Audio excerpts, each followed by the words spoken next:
India next ఛానల్కు స్వాగతం.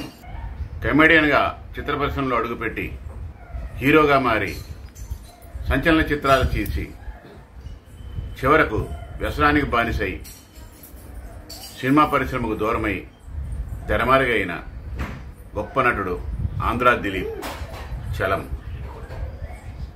శీర్షిక వినరావా నా కథ.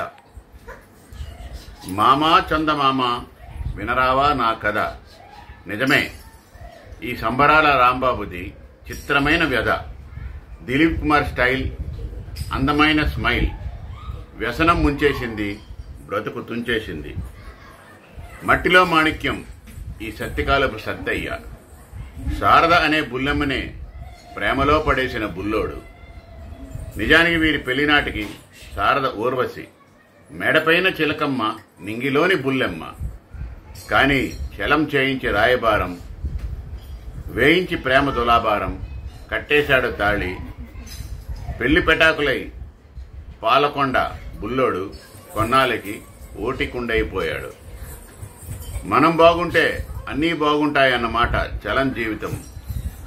రిమ్జిమ్ రిమ్జిమ్ హైదరాబాద్, రిక్షావాలా జిందాబాద్. ఓ వెలుగు వెలుగని చైర్మన్ చలమయ్య వ్యసనం పట్టి మొహం ఉబ్బి సినిమాలు ఫెయిల్ అయి రాధాకృష్ణ నాటికి చివరికొచ్చి చేవచొచ్చి లంబాడోల రామదాస్తో నిర్మాతగాను కొట్టేసి గంట. తన కెరీర్కు తానే తవ్వుకొని గుంట. ఆంధ్రా దిలీప్ ఒకనాటికి తనకు తానే చెప్పేసుకున్నాడు ప్యాకప్.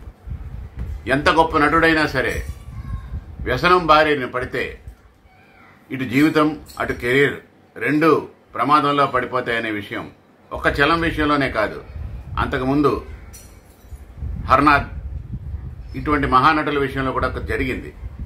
చిత్ర పరిశ్రమ ఒక పెద్ద మాయా వల. అందులోకి వెళ్లిన తర్వాత క్రమశిక్షణతో మెలగడం అనేది చాలా కఠినమైన పరీక్ష.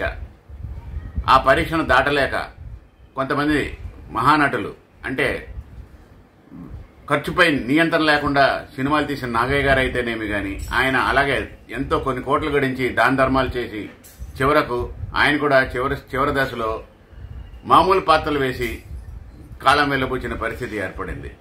అలాగే సరే, మహానటుడు ఎస్వీఆర్ సంగతి పక్కన పెడదాం. ఆయన వ్యసనానికి లోనైనా గానీ ఆయన కెరీర్ ఆయన ఉత్కృష్టంగానే సాగిన జీవిత పర్యంతం. అయితే హర్నాథ్ ఎంతో అందగాడిగా పేరుగాంచి ఆయన కూడా చివరకు వ్యసనం పాలై తన కెరీర్ను ఇంచుమించు అర్ధాంతరంగా తనకు తానే పాడు చేసుకుని చివరకు దయనీయ పరిస్థితుల్లో మరణించాడు. వేరే వారి సంగతి ఎందుకు, మహానటి సావిత్రి, ఆమె కూడా కొన్ని కోట్ల రూపాయలు సంపాదించి వ్యసనం పాలై చివరికి ఏ పరిస్థితుల్లో మరణించిందో మనం అందరం చూసాం. ఒక రకంగా చెప్పాలంటే సంపాదించిన సొమ్ముని ఎలా భద్రపరచుకోవాలి, క్రమశిక్షణతో ఎలా ముందుకు వెళ్లాలి, ఎలా అగ్రస్థానానికి చేరుకోవాలనే విషయాన్ని మొట్టమొదటిగా తెలుగు పరిశ్రమలో ఆచరణలో చూపించింది పద్మశ్రీ నటరత్న నందమూరి తారక రామారావు, పద్మశ్రీ అక్కినేని నాగేశ్వరరావు, ఆ తర్వాత శోభన్ బాబు, కృష్ణ. ఈ అందరూ కూడా క్రమశిక్షణకు, నియంత్రణకు, వ్యసనాలకు దూరంగా ఉండడం అనే పెద్ద నిబద్ధతకు అంకురార్పణ చేసి చిత్ర పరిశ్రమలో తర్వాత వచ్చిన నటీనటులకి ఎంతో మందికి ఆదర్శంగా నిలిచారు. వారి బాటలో మిగిలిన ఈ తరం వారు, అంటే తర్వాత వచ్చిన చిరంజీవి, బాలకృష్ణ,